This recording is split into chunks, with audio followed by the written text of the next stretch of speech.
Salut à tous, on se retrouve aujourd'hui pour l'épisode 1088 du Zap Image. On commence tout d'abord avec l'anniversaire de la Fédération Française de Football qui fête aujourd'hui ses 101 ans. Donc bon anniversaire à la FFF. Donc quelques anecdotes sur cette Fédération Française. Donc le premier président de la FFF était Jules Rimet.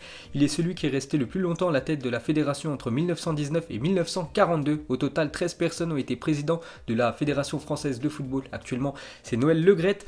Ensuite, Emmanuel Gambardella a lui été président entre 1949 et 1953. La Coupe nationale des juniors deviendra d'ailleurs en 1954 la Coupe Gambardella. Donc c'est pas la Coupe de France, c'est la Coupe de France junior que l'on connaît aujourd'hui en son honneur. Ensuite, quelques chiffres sur la Fédération Française de Football. Donc déjà budget plus de 256 700 000 euros, 95 millions d'euros investis pour le foot amateur pour la saison 2019-2020.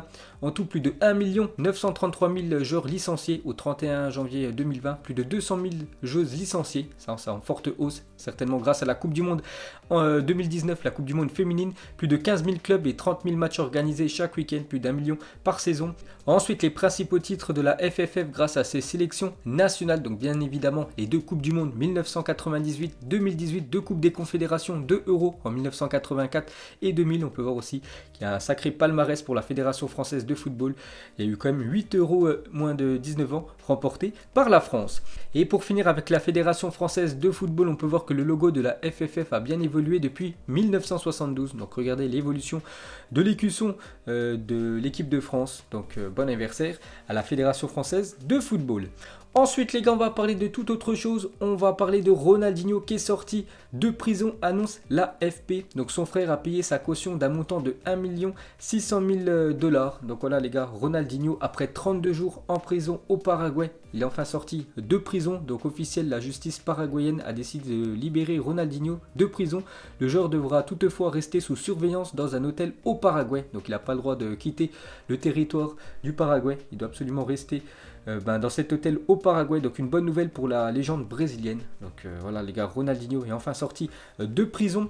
Ensuite on continue avec la légende brésilienne. On peut voir que EA, donc FIFA, étudie le retrait de la carte FUT de Ronaldinho suite à son arrestation. Selon ESPN Brésil, ces 3 cartes légendes, pour ceux qui connaissent le mode FIFA Ultimate Team, pourraient être supprimées à cause de son arrestation, même s'il est sorti de prison. Là ça fait tâche pour le jeu, donc il pourrait être supprimé de FIFA Ronaldinho. Et pour finir avec la parenthèse jeux vidéo, on va terminer avec Sony qui dévoile la future manette de la PlayStation 5 et c'est officiel. Là c'était sur le Twitter officiel de Sony. Donc voilà à quoi devrait ressembler la future manette de la PlayStation 5. N'oubliez pas que la future console Sony sortira fin novembre 2020. Ensuite officiel, Thomas Müller prolonge jusqu'en 2023 avec le Bayern Munich. Donc lui la fin de son contrat avec le Bayern c'était en 2021. Donc il reprolonge de 2 saisons avec le Bayern. N'oubliez pas qu'il est arrivé au club en 2008. Ça fait déjà 12 ans qu'il est dans cette équipe du Bayern. Donc s'il va jusqu'à la fin de son contrat, il aura fait quasiment 14 ans du côté de l'équipe de Munich.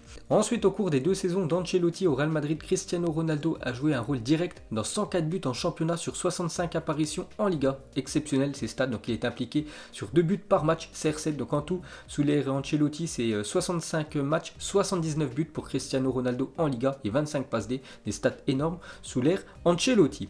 Ensuite, une déclaration de Neymar sur l'après Paris Saint-Germain Dortmund en Ligue des Champions. Je me serais cru en Libertadores.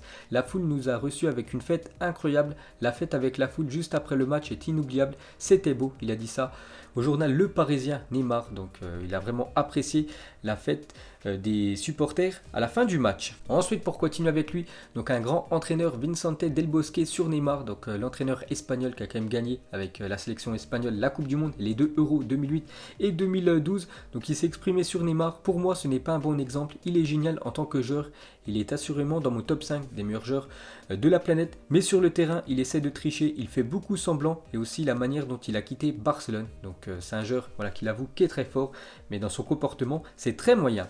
Ensuite une déclaration d'Alvaro González, le défenseur marseillais. Il a dit: la Ligue des Champions c'est une compétition que je n'ai jamais disputée, c'est vraiment l'objectif numéro 1 pour moi.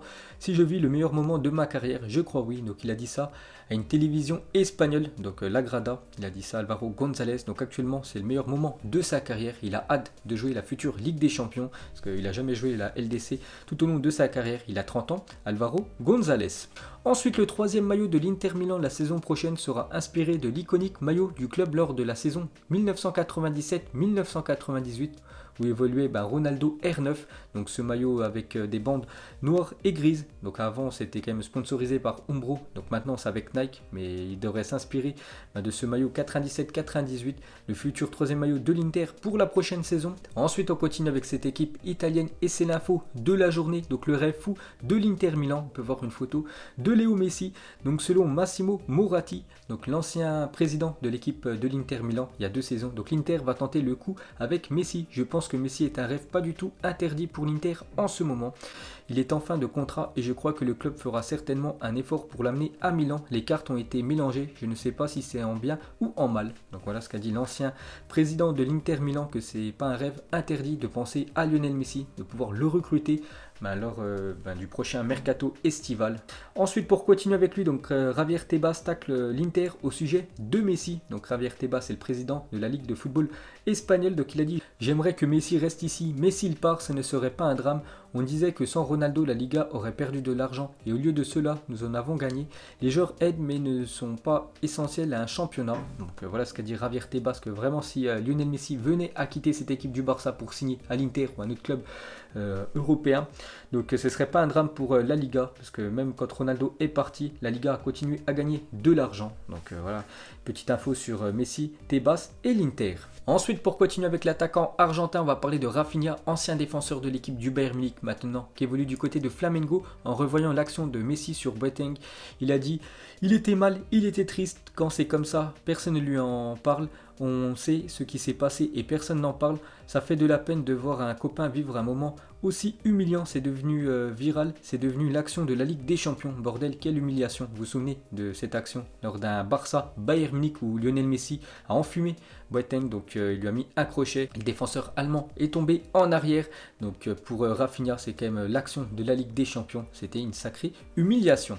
Et pour finir avec Léo Messi, donc saviez-vous que dans le musée du Bayern Munich, Lionel Messi a un endroit à son emplacement? Pourtant il n'a jamais évolué du côté du Bayern. Donc pourquoi il y a le maillot de Messi dans le musée du Bayern? Donc ce maillot a été envoyé par Léo Messi lui-même après avoir battu le record du nombre de buts en une seule année. 91 buts, il avait inscrit quand même en 2012.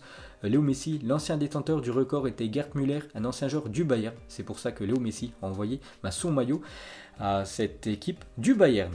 Ensuite, ne jamais lâcher, on peut voir Jürgen Klopp souvent avec son équipe en finale de Coupe d'Europe. Il s'est incliné comme en 2013 avec l'équipe de Dortmund contre l'équipe du Bayern Munich 2-1. En 2016 avec l'équipe de Liverpool, donc c'était la finale de la Ligue Europa contre Séville. Séville s'est imposé 3-1, pourtant Liverpool menait 1-0 à la mi-temps. En 2018, défaite contre le Real Madrid.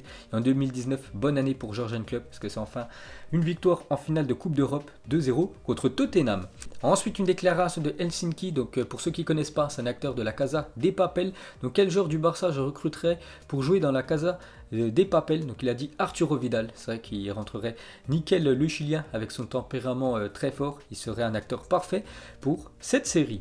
Ensuite, une déclaration de Diego Forlán, il a dit Valverde peut devenir au milieu de terrain ce que Sergio Ramos est devenu en défense. Son éclosion ne me surprend pas, il gagne en confiance, en maturité, en expérience. C'est un joueur dont les supporters profiteront pendant de nombreuses années, parce qu'il est très bon. Fede Valverde, qui a été acheté par l'équipe du Real Madrid, seulement 5 millions d'euros à l'équipe de Penarol en Uruguay. Et pour Diego Forlán, il pourrait faire quasiment toute sa carrière, pourquoi pas du côté du Real Madrid, et devenir le nouveau SR4. Ensuite, pour continuer avec Forlán, il a aussi dit j'ai joué à United pendant 4 ans et je ne savais même pas qu'il y avait un autre club à Manchester, en parlant de Manchester City, un sacré manque de respect. Ensuite, il y a quelques années, lors de la saison 2012-2013, Rio Ave, une équipe au Portugal, avait dans son effectif Jan Oblak et Ederson, ainsi qu'un certain Nuno Espirito Santo, actuel coach de Wolverhampton. Donc il y avait du lourd quand même dans cette équipe portugaise en 2012-2013, deux des meilleurs gardiens actuellement de la planète, donc Jan Oblak, gardien du côté de l'Atlético, et Ederson, gardien du côté de Manchester City, et aussi l'entraîneur de Wolverhampton. Avant, il était dans cette équipe portugaise. Ensuite, une déclaration d'un journaliste espagnol qui s'appelle Ivan Zamorano. Il a dit Benzema est un grand joueur, mais Raúl Jiménez n'a rien à lui envier. La meilleure option pour lui est de continuer à progresser. Il doit penser à jouer la Ligue des Champions, à être un buteur mondial et à jouer dans une équipe comme le Real Madrid et remplacer Karim Benzema. Donc voilà ce qu'a dit ce journaliste espagnol, que le Real devrait recruter Raúl Jiménez, l'attaquant de Wolverhampton. Ensuite, une photo de Antoine Griezmann quand il était plus jeune, on peut le voir avec le maillot de la JOCR. peut-être un club qui soutenait, quand il était plus jeune, la star française. Ensuite, Zinedine Zidane et le Real Madrid s'intéresseraient de près à 3 jeunes français, donc Eduardo Camavinga, Ryan Cherki et Dayot Upamecano, d'après le journal AS en Espagne. Donc on revient sur Eduardo Camavinga, donc Julien Stéphan, l'entraîneur de Rennes, il a dit: Camavinga doit-il partir cet été? Mon souhait est qu'il continue sa progression avec son club formateur pour lui permettre de continuer auprès de gens qui le connaissent très bien, puis de s'envoler dans un club plus huppé, donc peut-être l'équipe du Real. Ensuite, on va parler de l'attaquant néerlandais Huntelaar, 36 ans, dont le contrat expire fin juin, ne sera pas prolongé par l'Ajax Amsterdam, donc il devrait soit changer de club, soit arrêter sa carrière de footballeur. Huntelaar. Ensuite, une déclaration de Lucas Vazquez, il a dit: ce fut une très bonne expérience de progresser au sein du centre de formation du Real Madrid et de réaliser le rêve de tout joueur de la Fabrica, donc le centre de formation de Madrid. J'en équipe première, j'espère pouvoir maintenant prendre ma retraite au Real Madrid. Donc il aimerait tout simplement faire toute sa carrière du côté du Real Vazquez. Et pour finir ce Zap Image, donc le premier joueur qui vous vient à l'esprit en voyant ce logo, le logo du Bayern Munich. Donc moi j'ai pensé directement à Thomas Müller, peut-être parce que j'en ai parlé dans la vidéo. Donc vous mettrez, vous avez pensé à qui en commentaire. Donc voilà les gars, la fin de ce Zap Image 1088. Donc si ça vous a plu, un petit like et je vous ferai l'épisode 1089 demain. Donc moi je vous laisse et je vous dis à la prochaine comme d'habitude. Ciao à tous.